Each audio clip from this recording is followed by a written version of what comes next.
Subrat, you are there? Yes, sir, I'm there. Thank you so much. Professor Subrat,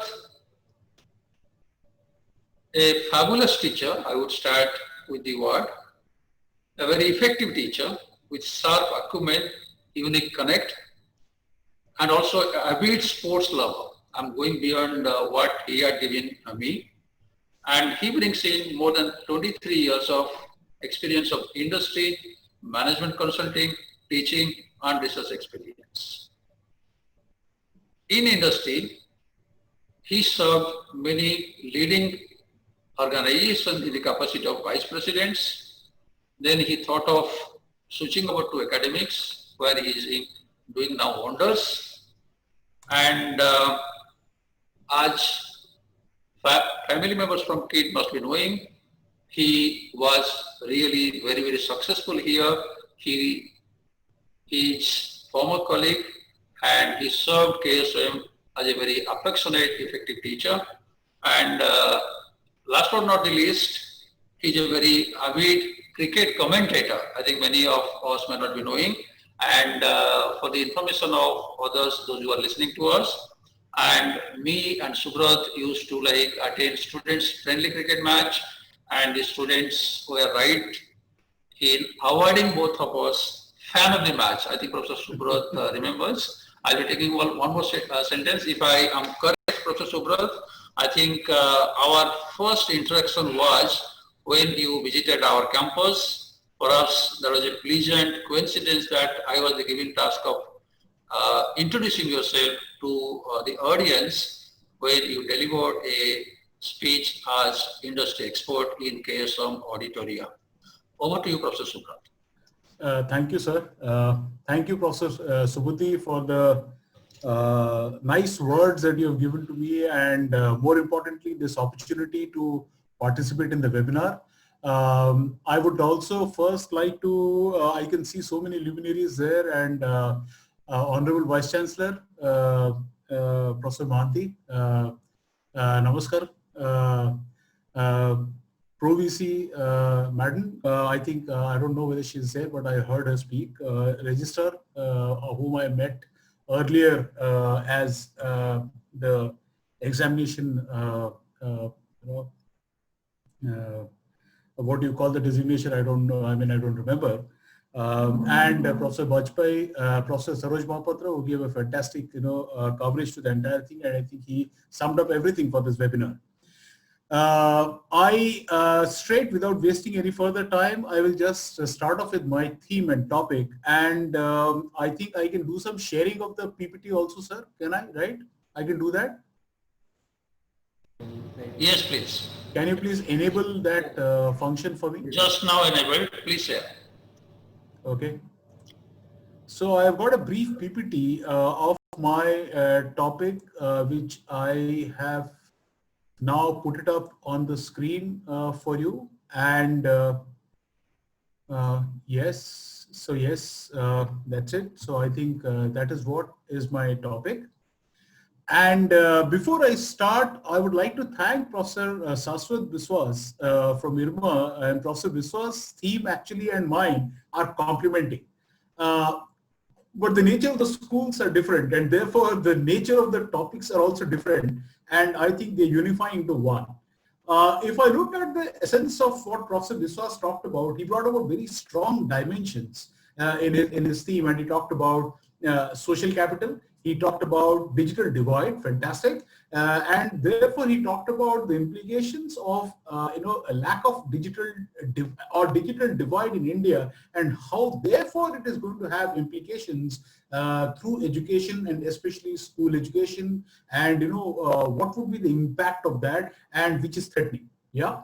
So if I were to hyperbolically state that he said it is threatening, because I consider yes, it is threatening based on whatever he talked about. However, I belong to a different school, more on the business side, and coming from MICA, I am slightly building on a commercial angle to this entire thing. So my topic that I'm going to touch upon today is virtual academics, which is the theme of this webinar also, as given by Professor Subhuti and the entire KSO and the KIT University family. a peril in management education, and I put a question mark. Yeah.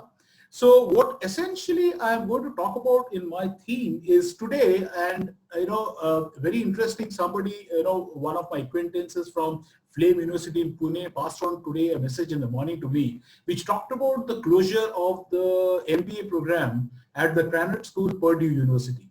And Granite School, Purdue University has released a notification and very recently, and that is another nail in the coffin of another leading business school, top 50 business schools in the world and in the US, which has closed its regular MBA program, and this is in the light of this particular COVID pandemic. And this Granite Business School was, of course, the last. And prior to that, if we start discussing, we have had the case of Iowa State School. We have had the case of last year, the MBA and the executive MBA program from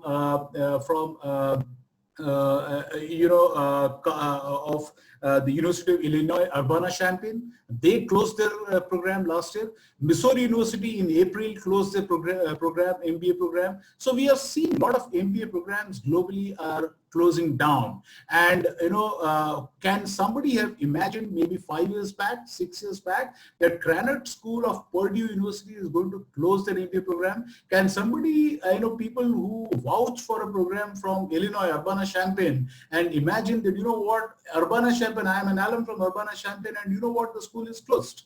Ridiculous.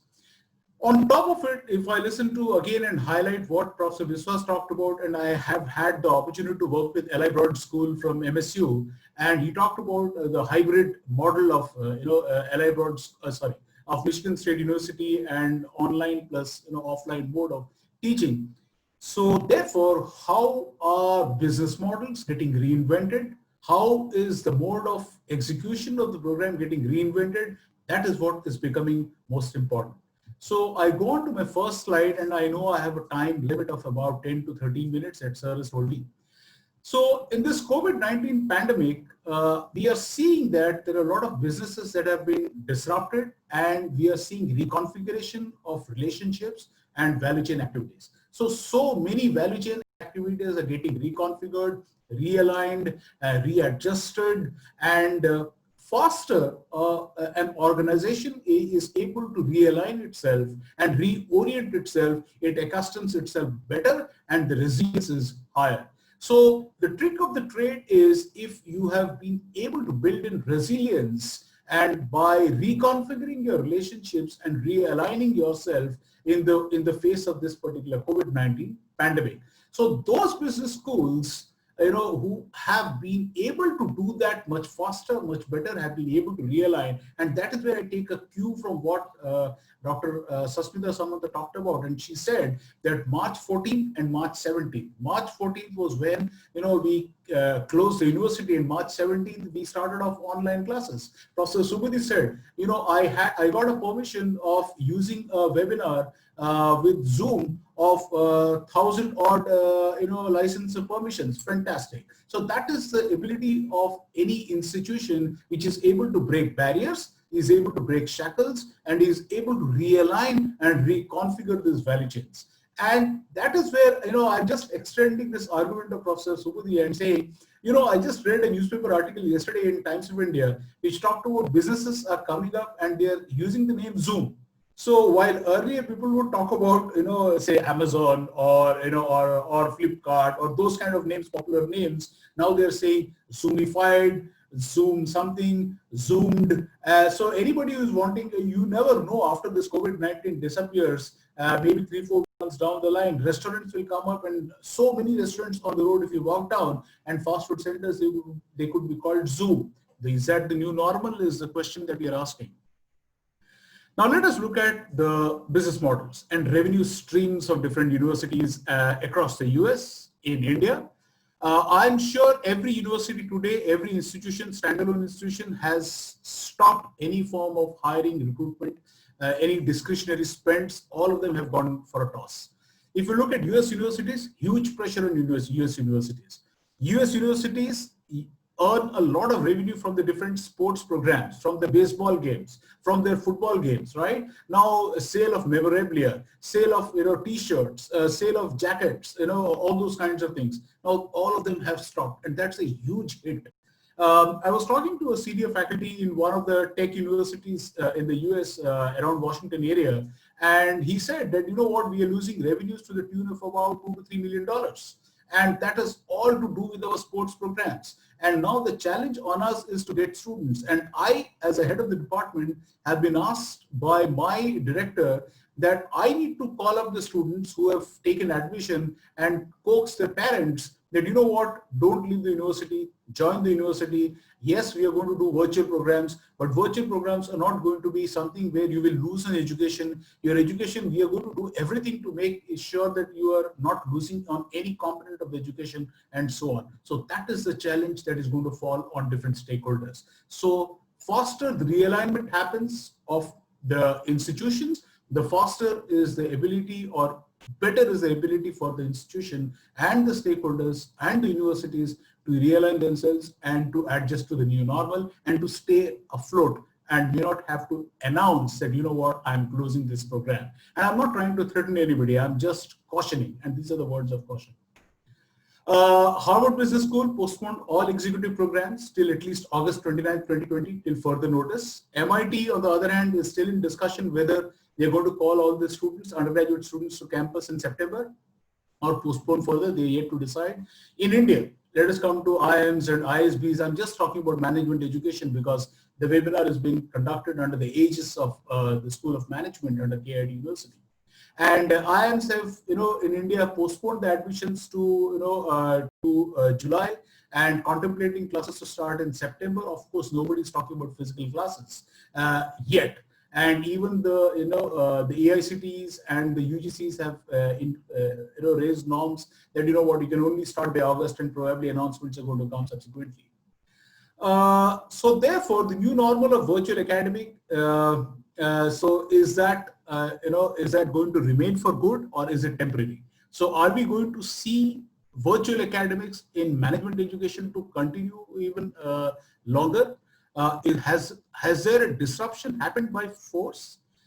The disruption hasn't been led from the management education industry. Rather, it has come by force because of this particular virus. So therefore, are we saying that in future and tomorrow and day after, when we are used to this kind of a model of virtual classrooms, work from home, teaching pedagogy which is aligned to virtual education, that's going to be the new business model. So a student is going to say, you know what, you have given me enough. I think I am getting about 90% of what I would have got in the class.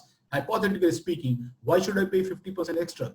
Why should I pay a fees of 15 lakhs if I am getting 90% of what I get at 50 lakhs at 5 lakhs? So let me pay 5 lakhs, I'm fine.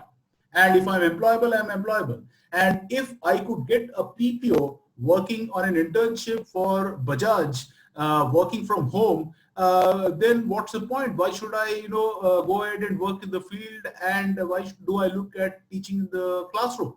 So I was basically looking at one of my students who was doing an internship, with Bajaj Auto, and the kind of research that she has done, understanding the launch of accessories in two-wheeler market is phenomenal, and that has been done virtually through phones without any physical field work, understanding the market segments, the market share. Fantastic.